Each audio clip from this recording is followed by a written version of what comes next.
guys, we are going to go ahead and get started. So, hi everyone, I'm Sally, Chief of Staff here at Auggie. For those who don't know, Auggie is the #1 platform for parents to find community, share recommendations, and learn from experts. I am so excited for today's event, Fair Play and the Mental Load, Rethinking How We Share It All. It's going to be a much needed, eye-opening conversation about the mental load, the invisible labor that really most often falls to women in parenting, partnerships, and the toll it takes on our time and energy and everything else. We have an amazing group of ladies with us today to dig deep. We have Laurie Sugarman, Dr. Morgan Cutlip, and Paige Connell. So I'll pass it over to you guys if you want to introduce yourself quickly. We'll go with Morgan first. Yeah, hi, Dr. Morgan Cutlip. I have a PhD in psychology. I've been in the field of relationships for over 20 years. I'm the author of 2 books, a book for moms, Love Your Kids Without Losing Yourself, and then a book on the mental load called A Better Share. Live in Southern California. I have 2 kids. Our daughter's 12 and our son is just about to turn 10. And I'm from Ohio too, so welcome, Oh, Katie. wait. Hi-yo. Paige, if you want to go. Sure. Hi, I am Paige. I am a mom to 4 kids here in Massachusetts, and I am a content creator and speaker on the mental load of motherhood, but also gender inequities as they exist within relationships in the workplace and how it impacts our experience of motherhood. Thank you. Hey, I'm Laurie Sugarman Lee. I have 2 teen boys, and with my husband, we are Canadian. We live here in Chicago now. I am a fair play facilitator, which I'm looking forward to talking more about, and family coach, and I'm the author of children's book, Our Home, The Love, Work, and Heart of Family. Love it. So great to meet you all. I'm so excited to get started. So we're going to dive straight in and we're going to go to Dr. Morgan first. So what is the mental load from a psychological lens? Yeah, so I have like a 30,000-foot definition and then an in the weeds one. So I'll give it pretty quickly. The mental load is the seemingly never-ending running to-do list that we carry around in our minds that has 2 key components. The first is that the majority of tasks involved in the mental load are invisible, which makes it hard to get appreciation around, which makes it hard to pass off sometimes, outsource, even get our partners sometimes to notice it. The second key feature is that it takes up cognitive real estate. So this basically just means that it takes up space in our brains that could otherwise be occupied for very important things like patience, peace, rest, getting in the mood for sex, lots of other things that take up space in our minds. And I won't go to in the weeds definition, but it's important to say that the mental load is really comprised of 3 different types of tasks. So there's the physical, which I found over and over again, that's what men tend to think the mental load is, like doing the things. And so there's those tasks, there's the mental tasks, which is the making of the lists, the remembering, the thinking through, the steps involved in a task. And then there's the emotional. And the emotional is really the one that I think takes up the majority of the space, the one that's really hard to describe to our partners to get them to really understand and take some of that piece on. And the emotional labor is really the never-ending cause and effect calculations we're constantly making on behalf of people that we love to try to maximize positive experiences. And I think we're all probably feeling that a lot right now as the holidays approach.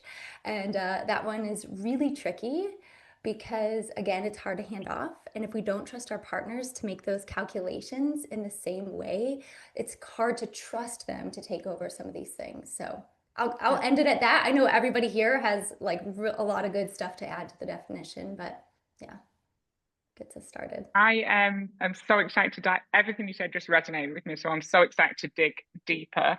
We'll go to Paige. So Paige, when you became a mom, how did it shift your perspective on motherhood, the mental load? I actually don't think it happens right when you become a parent. I found, at least for me and a lot of the women that I speak with, that it's kind of a slow build. I like to say it's kind of like a snowball that's gotten away from you down a hill and it just keeps picking up speed and getting bigger and bigger. That's what it felt like for me in parenthood, which is at first was heavy, but not unbearable. And then, you have a second kid and a third kid. And, even if you don't have that many kids, it's just over time, you continue to add things to your plate, to your mental load. And so for me, I wasn't able to articulate that for a really long time because so much of it's invisible, like Dr. Morgan said. And uh, my husband would say, "What else can I do?" And the list was so long. I didn't even know where to start because I could give him one thing, but that didn't really alleviate, the cognitive labor I was doing, the emotional labor I was doing, all of the kind of planning and anticipating I was doing. And so I think in motherhood, we often don't talk about also the societal structures and systems at play that kind of lead us here, which is, my partner didn't get paid parental leave. So he wasn't with me during that time to learn how our baby cried when she was hungry or whatever it might be. And I took that on. If we didn't have affordable childcare, during the pandemic, I did childcare and worked full time. So I think all of these things really kind of stacked against mothers when it comes to the mental load and how it shows up. But once you are able to recognize it and articulate it, you can start to work towards change. But I think the hardest part is just even identifying that it's happening because it does happen slowly over time. Yes, definitely. And then just before we continue, I think it'd be useful to say, how many kids do we all have each? I have 2 young girls, 2 and 4. Laurie, 2. Yours are, did you say yours are 11? Teen boys. Teen boys. Wow. Twins. No, 13 and 15. Got Well, it. that was a And fast no, Paige? Lori. I have 4 kids, 8, 7, 5, and 3. Oh my gosh. What's the Yeah. girls' boys? One son, he's the oldest, and then 3 daughters. Cute. And Morgan? I have a daughter who's 12 and then a son who's about to turn 10. Okay, great. I think that's just helpful as we dive deeper. So over to you, Laurie, now. Why are moms still doing more? So recent research came out that the Fair Play Policy Institute did actually with the University of Southern California, revealing, or should I say confirming, what I think we all know, which is that in cishet partnerships, women are responsible for the cognitive labor of every single task in the home with one exception, and that is garbage. So men are very often fully owning garbage. Fabulous. There's a real opportunity to shift. And I think 3 factors are really driving this. First is these, societal definitions and pressures that we've always believed, what women are capable of and responsible for, and what men are capable of and responsible for. And so this inevitably shifts more weight onto women and sort of alienates men, right? Because society isn't telling men that they are by nature nurturing, comforting contributors in this way. And then, of course, it's these beliefs that we internalize as women that maybe feel good at the start, right? Like this notion of the motherhood instinct and the fact that, baby wants mama, right? Baby always wants mama. And that women are better nurturing or better multitaskers. And this trope of the super mom, right? Which we're supposed to feel so good about being labeled. But really, this is all sort of to the detriment of our wellness that we see. The reason that we're good at all this stuff is because we do it. And then third, it's that even when we realize numbers 1 and 2, it's very difficult work to create a new paradigm. But the good news is that we don't have to wait for that societal change. We have the opportunity to impact this in our own homes now. And then when in your work as a fair play facilitator, what do you see most often come up in that aspect? Well, I'll talk about this a little bit more later, but I think there's this belief that the solution to reducing the overwhelm of women is to overwhelm men instead. And that's actually not what it is, right? It's about like singing from the same song sheet and treating our family like an organization and a team so that all of this like big scope of work can be reduced as a whole and freeing us a little bit to engage in other things. Yeah, I love that. And then Dr. Morgan, women do the majority of it, and what is the emotional impact of carrying like the mental load solo? Oh, the emotional impact is really significant. I think, it's things like burnout, it's exhaustion, it's overwhelm, it's anxiety, high rates of depression, lower life satisfaction. It penetrates every aspect of our lives. I think our entire experience as parents and as people in a relationship, it has a dramatic impact. I mean, on top of that, if you look at the relational impact, that's really significant. And so if she approaches her partner, this is kind of like where I kind of live in terms of my content around the mental load, but if she approaches her partner and it's met like it often is with defensiveness, dismissiveness, this sort of hardship Olympics where they're now competing over who does more or who's more exhausted. Ultimately, this starts like the beginning of a pretty significant rift and divide in the relationship. She feels like she can't come to him. She gets to either get louder or she has to stuff it down and handle it herself. And over time, this creates a disconnection in the relationship, feelings of mistrust, overall loneliness. So all of this, like sexlessness, like it just sort of has this ripple effect that is incredibly detrimental to a women's emotional health and the relational health and the whole family system. So it's really important. Yeah, it really is. And then, Laurie, you kind of touched upon this before, but what would an equitable partnership look like? So, starting with the facts, it's really important to understand that women carry 75% of the work of home and care globally. And that statistic is what we're able to measure, what we see. It doesn't even account for the mental and emotional that, my colleagues have so beautifully outlined, the weight of. Also, women have 5 fewer hours of leisure time per week. And what we're seeing is the combination and impact of these two is that women are accounting for 80% of diagnosis of autoimmune diseases and are reporting twice as many instances of stress, depression, and anxiety. And so kind of that's where we're starting from.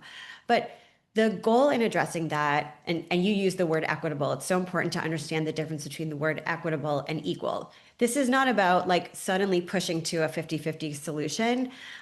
It's really about a sustainable model for partnership that feels fair, where both partners are seeing and valuing the work of home and care, agreeing to common standards, and owning tasks in completion, sort of owning the thinking part, the remembering part, the planning part, and the doing part. But what's really important in talking about equity is this is not just about the work. And in fact, when I coach families, I don't even actually start with, tasks or chores or whatever. I start with, do you have equal rest? Do you have equal joy? Do you have equal time for connection with good friends or with each other? Do you have equal time for creative pursuits, for exercise, whatever it is?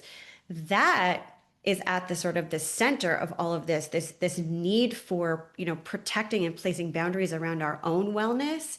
And how the division of labor for tasks and chores falls from that is the magical solution, the magical equation for your partnership and your family. Yeah, I love that. And I think in my own relationship, my husband works more than me. He travels more than me. He's out of the home more than me. And so I take on more, and that's fine. I want to do that. I don't want to work the hours he works, but it's just about making it feel fair. And that's what's like when I think frustration can build when it doesn't feel fair. That's right. Mm-hmm. And Paige, kind of a follow-up to you for that. What was the hardest for you how did you deal with that at home? How did you kind of make it feel fair at home? Yeah, similar to you, I'm the default parent by design Yeah. in our home because of my husband's career. So I really stepped into the position of being the person to manage everything. And so when talking about what equity looked like for us, we had to be realistic about what the nuances looked like of our home, about what was actually reasonable for me to expect from him versus me, right? And so we had to start there. You have to start with the reality of your life and what that looks like with your children and your careers. And I tell people all the time, it's going to constantly change. What equity looked like for us 2 years ago is different than today because now I have big kids and we have baseball practice and dance. And there's so much more going on in our lives than 2 years ago when they were all little. And so we're constantly rebalancing. But for us, one of the things we started with was setting a goal together of what we were hoping to achieve. Because to what Lori said, there's this overwhelming amount of work. It's almost too much work for two people to do, right? It's so much work. And it really isn't us against each other, right? Me against him, fighting back and forth about who's doing what, but it's the two of us against this overwhelming amount of work. And so when we sat down and we talked about what our goals were, we set a goal individually, what we were hoping to achieve, and also as a couple. So for me, I came to the table at that time and I said, I need more time. To Lori's point, I need more time for myself. I haven't had an hour by myself in years. I'm not able to do things that I'd like to do. I don't see my friends in the way I'd like to see my friends. And I feel like I am burning out and I'm resentful and I'm frustrated and I'm not finding joy in my life because I don't have those things that I used to have before kids. And that was my goal. But his goal was, I want us to have fun. It's like, I just want to have fun. I just want us to have fun together. And so we really started with that more so than the tasks. And we went into it with this idea. And I know not everyone has this, but I think a lot of men are really well intentioned and want to be good partners, but have not been raised in a society that teaches them what that looks like and hides that invisible labor from them. And so we really had to start at a baseline and go through the nitty gritty work of our home and slowly shift what that looked like. And now we're at a point where, I was at a work event until 9 p.m. last night. My husband did dance practice with all 4 kids and dinner and tubs and all that. And I didn't get one text message, like nothing. We didn't have to communicate about it because we've been working on this for so long, but it takes time. And I think the really important thing to know is when you get to a certain point, Dr. Morgan Cutlip said this, but you erode trust and you don't trust your partner, and it's really hard to rebuild. And the easy part is the trash and the dishes and the pickups and the drop-offs. The hard part for us, and I think a lot of couples, was rebuilding the trust, rebuilding what we had before we had kids, before it became so what felt like unfair.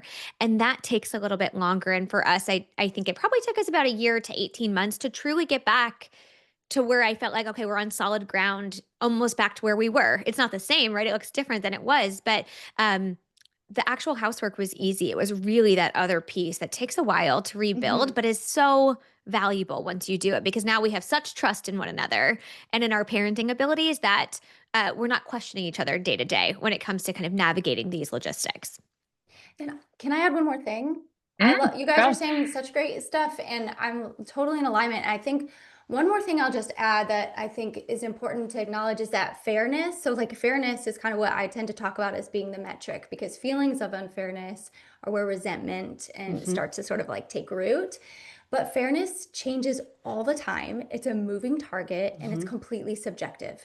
So my version of fair versus my husband's version of fair might look very, very different. So in my book, and then when I work with couples, I talk with them about having a weekly check-in. So like, I love what Paige said about coming together and aligning on like, what are the overarching values for our family and what are we going to work toward? But then every week the mental load changes. I mean, we're entering into the holiday season. It's bananas. There's way more on everyone's plates. And so having a time to come together, to touch base, to be like, how can we best support each other?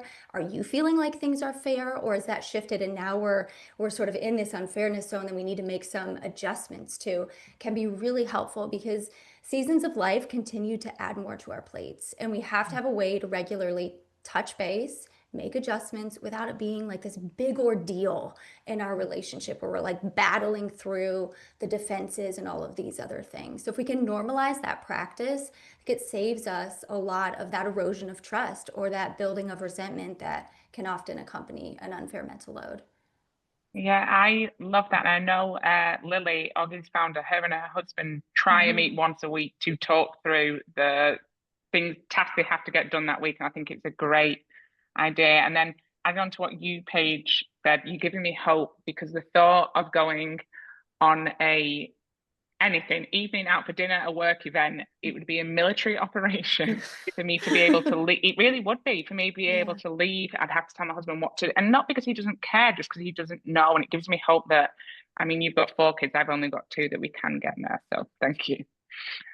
Okay, moving on now, and I'm excited to talk about this. Over to you, Laurie. What is fair play, and why is it called a game when it definitely isn't a game? Yeah, so Fair Play is it's a best-selling book by Eve Rusky. I think it's quite a familiar cover by now, and an accompanying set of cards, which I'm glad that they are that they feel like a game means that they're sort of easy to understand and navigate. But I really say it's more of a tool, and it's a tool to spark these powerful conversations that are so foundational in relationships that so few couples and families are having, and they're hard, and very often it's, you know, a bid for connection made by the woman in the relationship wanting to talk more because we're the ones that, you know, need to put down the sort of bag of rocks. But it's in sort of another task and another kind of like mental load element to always be starting these conversations. And so that's where the cards kind of come in and facilitate it for you. And I think it's important to note that fair play is a really good option for loving couples who are starting to feel resentments creeping in. You sort of have to be in a place to sort of agree and engage. And the book is a great place to start, but if you're not a book person, there's actually also a documentary that you can watch that kind of gives you a sense of what the sort of challenges are that we're trying to solve for at a societal level. And what happens is fair play ends up acting as a bit of a mirror for you. And you see in these stories and these examples, like how your own family is flowing and where it's feeling kind of complicated for you. And then what fair play offers is a system for better organization in your home toward equity, and also a new language around domestic labor, which again, like we're rushing so much through everyday life. Like we don't often stop to talk about these little things, but these are the little things of like nourishing and nurturing our families on a daily basis that actually are so important to our thriving. And so these cards remind us and support us in having these conversations. And really, so there are 100 cards and there are different suits. And so quickly give you an example. So one suit is caregiving, and it talks about all the tasks around that. One suit is out, which represents sort of all the things that we do outside of the house. And then there's a suit for all of the sort of work of the home, the task around supporting and protecting your home.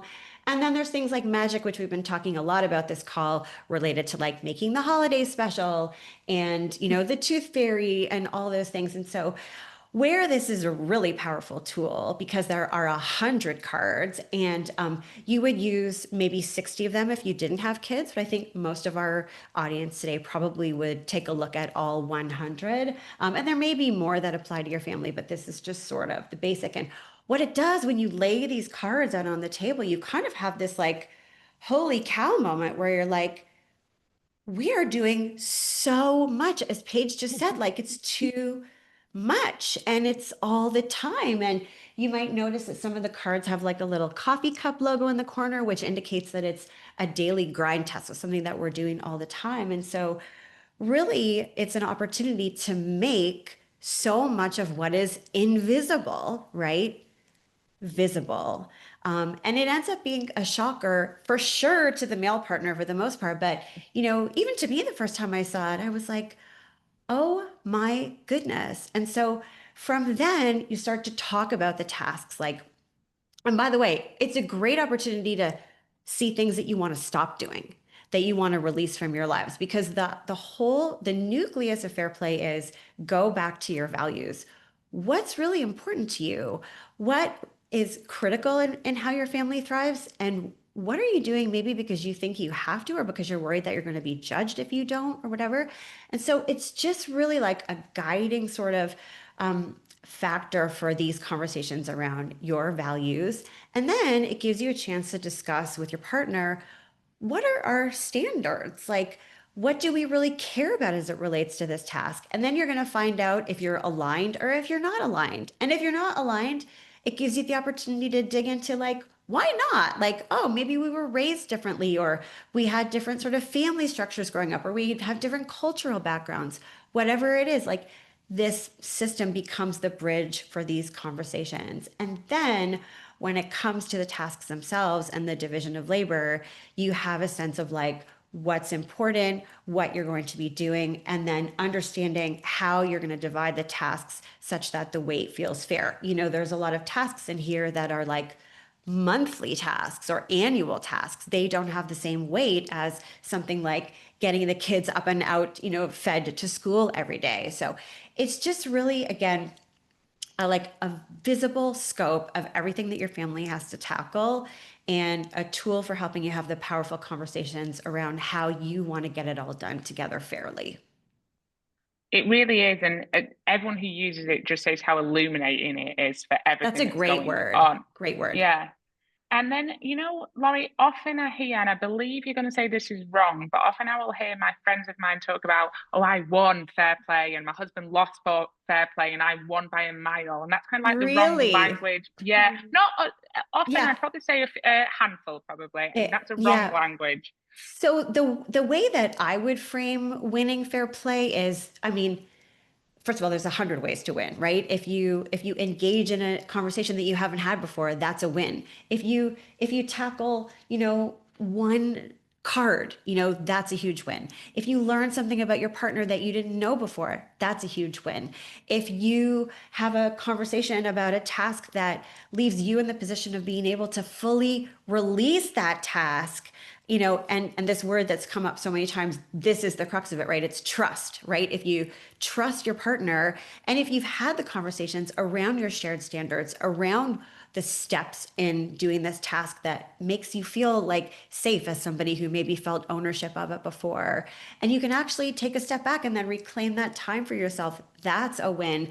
To me, any engagement in these types of conversations, whether you're using fair play to guide it or any other of the wonderful systems that are out there, starting these conversations and the recognition that we have power as families to be whatever we want to be. I love it. And then when you work with families, what's the most common win you kind of see after they've played the game?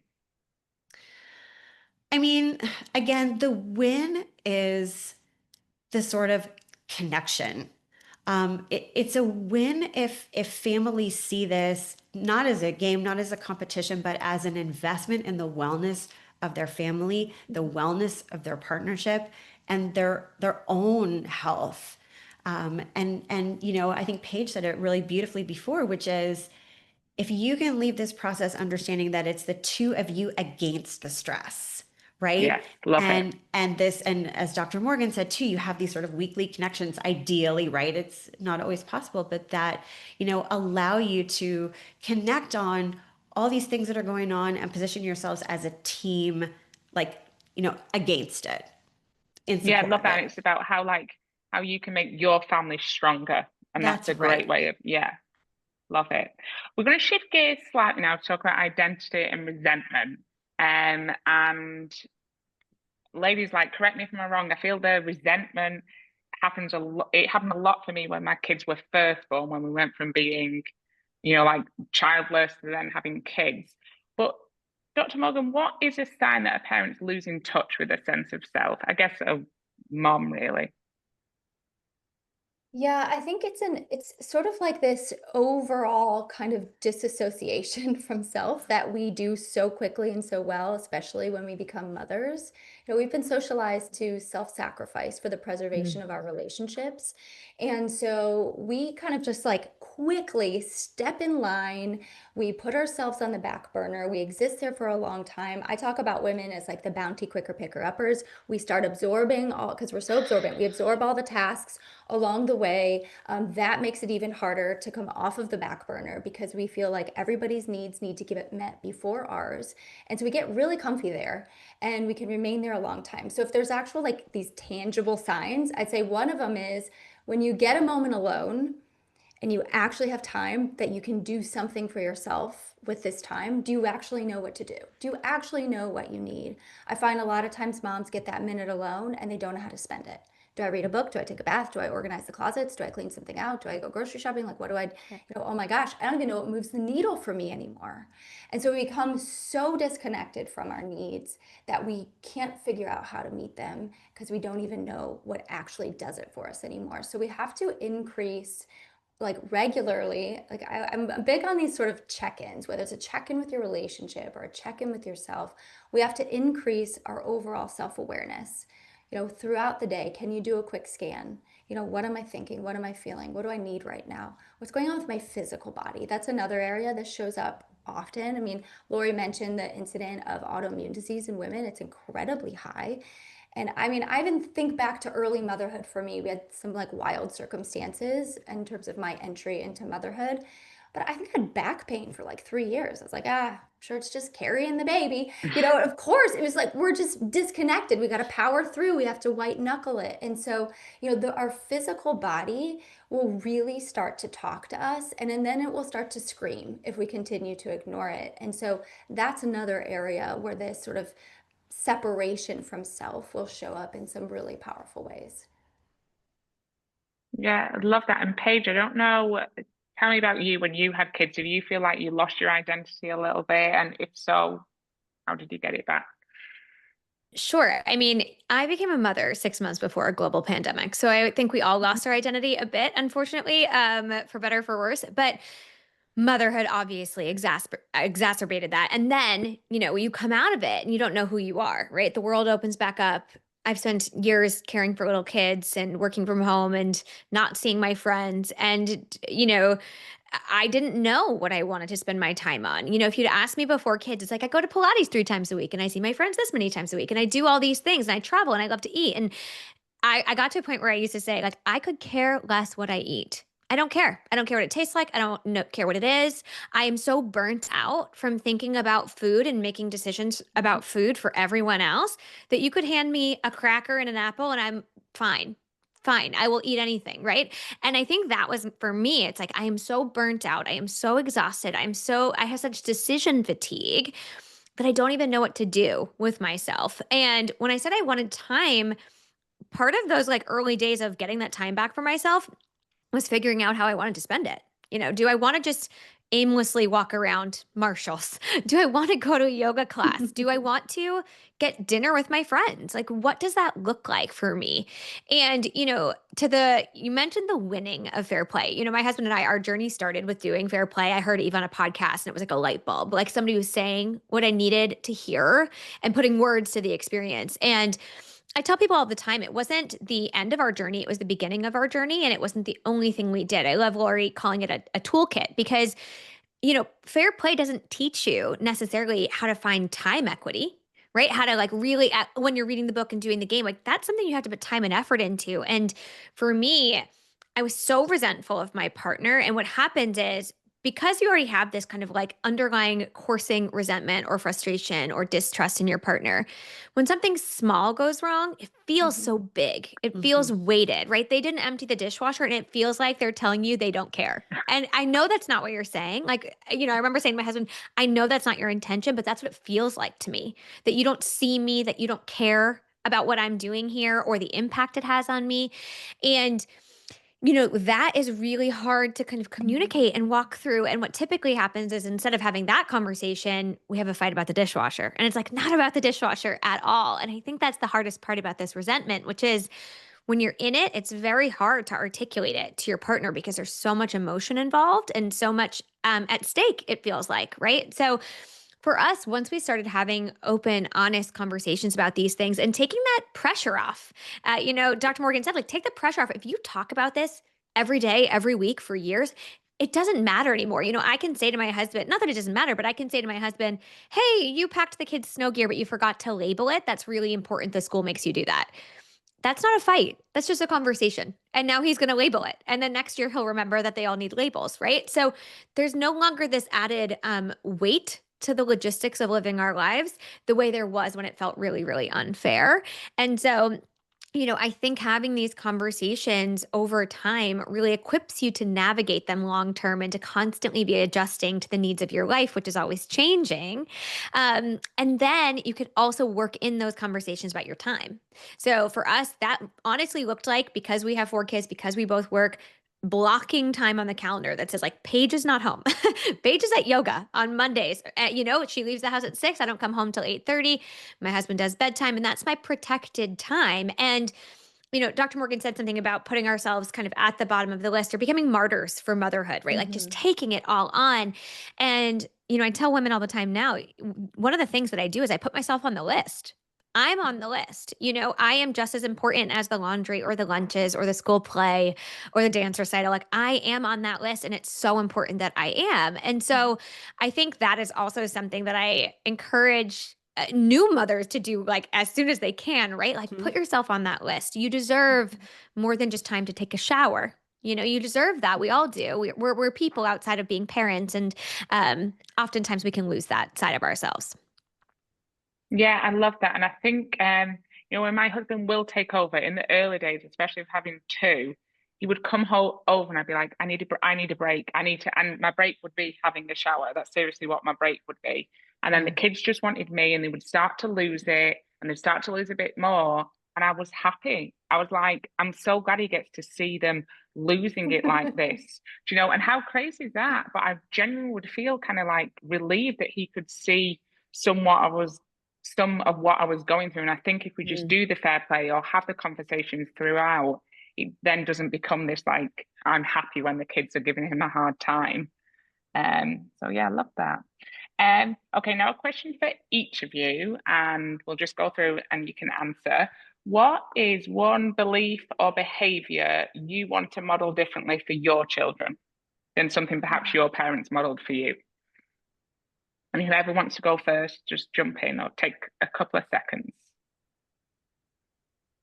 Well, Yeah. a lot of my platform and what I talk about is engaging kids in the work of home and care.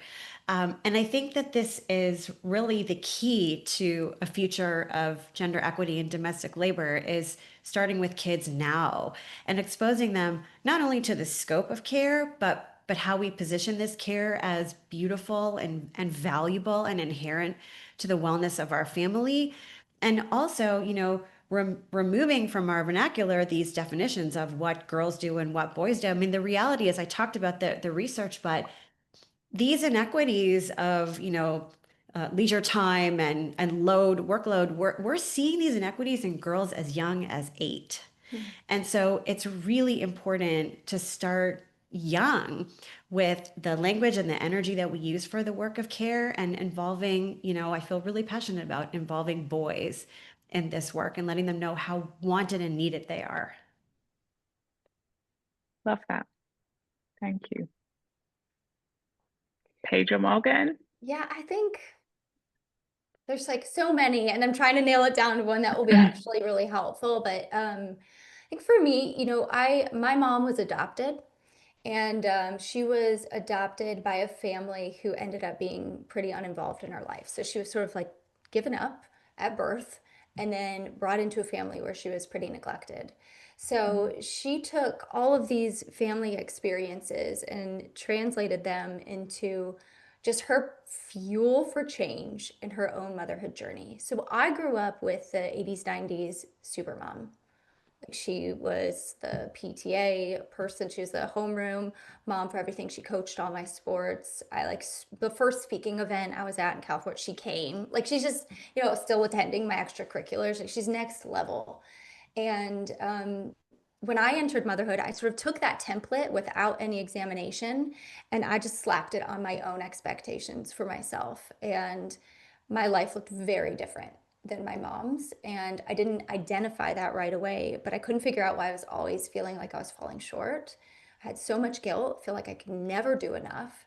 And I had to really examine, okay, how does my life look different? Where do these expectations come from? Why am I holding myself to these incredibly impossible standards? And making some adjustments that fit my life. My husband travels every single week for work. Like it's chaotic. I'm constantly like shifting between carrying it all and then sharing it again.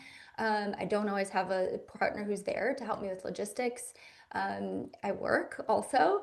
And so I have this other aspect of my life that my mom didn't have. And so, something I've been really wanting to show my kids is kind of what we we're talking about with this, how we find time for ourselves, how we show up for ourselves.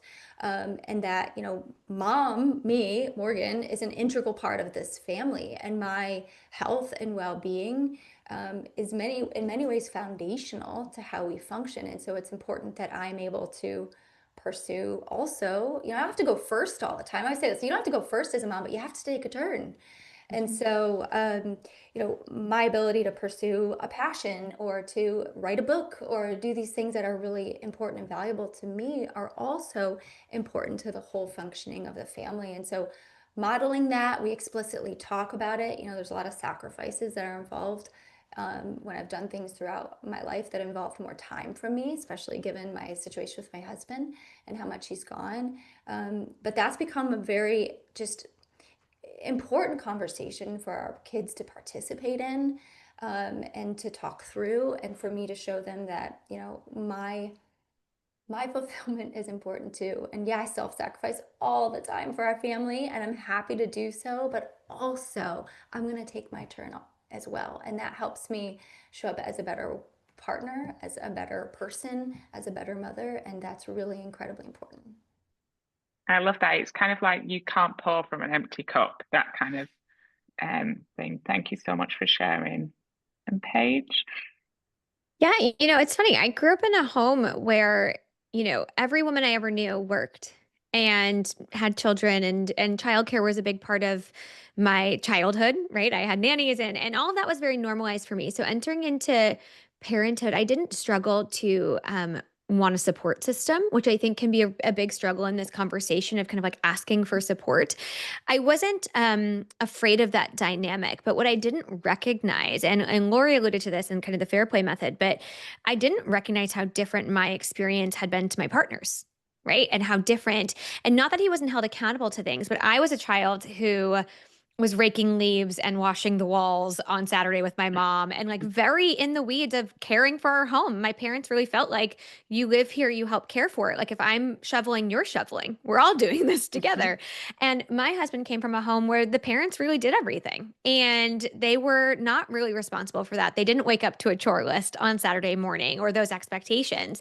And we had to come together on what that looks like for our family, right? What does that look like for our children, for each other? And you know, for my kids, I have one son and three daughters. And I used to lay out my son's clothes. I laid out all their clothes, mostly in an effort to make my mornings easier because I do mornings by myself with all four kids. And that's a lot, right? Especially when I had babies. And I was like, I'm just going to lay their clothes out. And one day I forgot. And my son was like, Mom, what happened? And I was like, oh, whoa. I was like, this dynamic. Okay. And he was probably like 5 or 6 at this point. And I was like, okay, you know, we have to have a conversation about this, which is, Mom did these things to help make your day easier, to help make my day easier, but it's not my job to get you dressed in the morning, right? And so, like, what does it look like in an age appropriate way to have those conversations with our kids, to include them in the work that we're doing, to help them feel like active participants? And on the topic of like raising sons and daughters, I feel really strongly that I hold all four of my kids to age appropriate, but similar expectations. You know, it's not as if my son's chores are landscaping with his dad and the girls are doing laundry. They're all doing the same exact things in an age appropriate way, right? My 8-year-old and 3-year-old aren't doing the same things, but they are held to similar standards and expectations. There are no gendered tasks in our house because that's also not what we're modeling. My kids will say, Mom, you forgot blueberry waffles. And I said, no, Daddy does grocery shopping. Daddy forgot blueberry waffles. So take it up with the big guy, not me, right? So we have these conversations about what it looks like to share this work really explicitly, which didn't happen for me my parents didn't say like, we share this work together. It was just an expectation. In our home, we do talk about it. We talk about the value in considering other people and anticipating things and caring for our own stuff. We talk about why all those things are important in a way that hopefully, I hope, will resonate with them when they're older and that they can take it with them into adulthood. I love that. And I was laughing as you were talking because when I was growing up, my chore list was very long. And one of my chores was mowing the lawn. And I still remember I hate it. I had to do it every Sunday. But that's actually one behavior I'm gonna like not model differently. I'm gonna model the same. I think it's so important that there should be chores for kids to do and it shouldn't be gender-based chores. I was mowing the lawns, I was doing physical stuff. So it did make me laugh because the chore list was never ending. Thank you so much, ladies. We've got a couple of questions from the audience that I'm going to move to now. If anyone else who's here wants to add any, pop them in the chat to me. The first one, this will go to you, Laurie, is how do I start this conversation with my partner? Like, how do I bring it up? Yeah, so and it's tricky. It's been reported back that it is tricky. And I will say every one of my clients has had a different approach. And I want to reiterate that this is a system that's ideal for you if you are in a loving partnership, where you're starting to feel resentments creeping in or you're wanting to ward off resentments. I had someone call me for a consult the other day who, doesn't even have kids yet, but she's sort of looking forward and wanting to sort of do that work in advance. And I think I mentioned this before, but I think it's really important to share some of the wins that you can achieve and to reinforce for your partner. And I know this is like a very gendered conversation, but a lot of the research is with some mixed gender couples, and so that's what I'll focus on. But again, men are often really worried that this is going to be some kind of like revealing of glaring deficiencies on their part, or it's going to be like a shameful experience, and that the solution is going to be like a ton of work for them and complete overwhelm. And that's not what it's about. And so introducing the idea as something that's really going to benefit you both in ways like, hey, like our overall stress is going to be reduced. There's going to be less nagging. There's going to be less duplication and forgetfulness. And we're each, both of us, going to have more time, because what this system enables is that this huge scope of work that we face on a daily basis, we're going to learn how to do it more efficiently and more effectively. And actually, the result is going to be that we are going to have more time to do the things that we love. And it's really important, as Dr. Morgan said, as a part of the commitment to have this weekly check-in, which is so healthy because it keeps the conversation going, and it's like a low emotion, high cognition, safe space for feedback. I suggest to couples that they really avoid feedback in the moment unless it's like a matter of safety, right? Unless there's some imminent danger. Tuck it away for that, weekly meeting. And as Paige said about like labeling the ski equipment, it just becomes like a learning opportunity, right? And engaging in fair play involves a lot of grace. It involves a lot of patience. It involves a lot of trust. And, as hard as we might think it may be for men, like it's also very hard for women to like sometimes let things go. And to believe that, something can be done, as well as we can. And it's a journey. And there are stumbles and fumbles, but like it's it's the long game that you're playing. And then finally, like, yeah, recognizing that these conversations, that this bid for connection to your partner is hard. And that's why facilitators like me exist, because we can help support you in a safe space to have these tricky conversations. And often when you're with that third person, like the temperature goes down a little bit, and you can move forward like sort of a lot more seamlessly. I love that. And I think it's going in with the tone of we're a team. Joe, like it's not an attack on you. This is to make our team, our family unit stronger. That's right. Yeah, I'll add, if it's okay, I'll add Mhm. something. Something that I've noticed in working with clients in my community of women and my own relationship is that by the time we're ready to have this conversation, a lot of times the women are in a place where we're like full tail overwhelm. We're probably a little shorter, a little tense, like Paige was saying, the little things set us off. So we might be kind of irritated. And what I found over and over again, and this is broad strokes, so I understand there's nuance and there's exceptions, but for the most part, men often want fun and peace in their relationship. So when we become these stress tornadoes, it doesn't feel good to them. I feel like a lot of times the response is they start to distance because they don't want all that energy directed at them. And so I think that the setup for this conversation is incredibly important. And one entry point is calling out the tension that they might experience as a result of your overwhelm. And so it might sound like, you probably have noticed I am not as easy breezy as I used to be. I'm a little bit more tense. Seem kind of irritable sometimes. Yeah. And I want you to know I don't like being this way. I think that's like how like resentment starts to get layered is we're upset by the original thing. We might be upset by how they reacted when we brought it up. We might be upset about who we've become because of the dynamic of our family and our relationship. So calling that out. I don't like who I am. I don't like to be this way. It doesn't feel good. I know you can't enjoy me like this. I don't want to be this type of parent to our children. And so I can identify why I feel this way. And it's something called, and then whatever term you want to use, the mental load. And then what Paige has talked about and Lori's talked about, I talk about in my book too, is then the positioning of this is a shared problem. The mental load is like relentless for modern family life. We have way more we're contending with than even one generation or two generations ago of parents. And I want to talk about how you and I can come together and navigate this a little bit differently, because I don't want to continue to be this way into infinity in our relationship. Like, that's not going to be any fun. And I don't want to build resentment toward you. And so how can we come together and navigate all that's on our plates in a new way? Like, can we step into this conversation? So that first sort of like teeing up experience is so important, because what I find is a lot of times when it doesn't go well, then the next time you got to bring it up, because it's usually the women bringing it up. It's like this extra, mustering up of energy to have a conversation that previously didn't go well. And now they got to step into it again because it's just unbearable to not have it. And so each time it gets a little harder. So if you can kind of have that softer entry point, even though you're probably frustrated and angry and resentful, which makes complete sense, it can really go a long way in terms of moving the conversation forward. So you can get to a place where you're pulling out the fair play cards and you're starting to really get into the nitty gritty of how your home functions. And just super quickly, Sally, there's one thing that we don't talk about a lot. It's kind of like an emerging element to this conversation, but there's research that shows that actually men engaging in the work of care benefits their own wellness.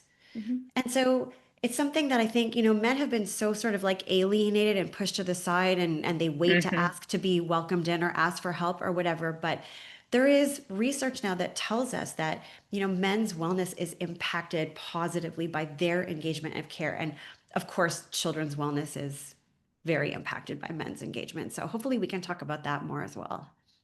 Yeah, I love that. And I think it's kind of, as mothers, we think we're in charge. We know how to do it best. So I think often dads are a little nervous, like they kind of want to ask, oh, am I changing the diaper correctly? Or is this, shall I give them Tylenol now or Motrin? And I think it's coming from a good place because they want to ask our opinion, but sometimes you're like, you just do it. Like, I can't do any more, so I think that's like a great kind of way to go into the conversation. We have time for one more. It's from Lucy, and she says, Paige, I saw that you made space for yourself to go to yoga. I feel if I make space for myself, everything's going to fall apart. How can I get over that? I think this comes back to the trust portion, right? I don't know that I was consistently going to yoga every single week right from the jump. We built up to that point. We built up to what that looked like. We talked very clearly about expectations. I think that's a really important thing. I think, if I had just gone to yoga and said nothing to my husband and we hadn't had a talk about what expectations looked like or the work that I would not be doing in my absence, would I have been happy when I came home? Probably not. I was essentially setting my partner up to fail at the things that I know have to happen, and my standards probably wouldn't have been met, right? Maybe the backpacks weren't put away the way that I normally do it or whatever it might be. And so I think it's really important to have these intentional conversations with our partners, not expect to be able to do something without actually having to have these unsexy conversations about what that looks like, right? So if I were to be going to yoga and this was the first time we were having this conversation, we would likely sit down and say, hey, on Tuesdays, I'll be at yoga during these hours. Normally while you're cooking dinner, I am emptying backpacks, I'm washing lunch boxes, I'm, putting kids' shoes away, whatever it might be. Those are all things I won't be doing because I won't be there. And so, what questions do you have? What's it like? How can we make sure that this operates well in my absence? What does this look like? My husband and I switch off on weekend mornings. People always ask me what this looks like. I sleep in on Sundays. He sleeps in on Saturdays. But we had to have a conversation about what that looked like. Whenever I share this, people say, well, what is sleeping in? Like, are you sleeping till 9 and he's sleeping till noon?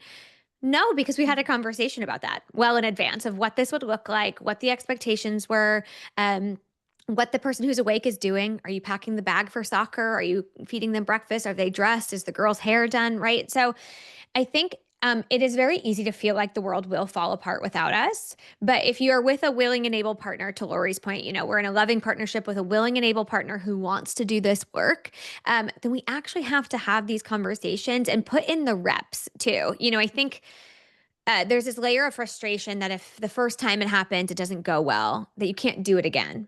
But I think it's that kind of like regroup afterwards about what went well, what didn't go well, what can we tweak, how can we adjust, sharing things that right? Like I can say to my husband, hey, when I parent solo, because I parent solo a lot, these are the dinners that I do because they're quick, they're easy. I know the kids like them and it doesn't take a lot of time and energy. I notice you tried to do a full-fledged 4-course meal for the children on your own. I've learned that that's not going to work. So, let's share insights here, right? So, I think there are a lot of women who really do live in a reality where if they do leave, they come home to a bigger mess, to chaos, and that feels really unfair.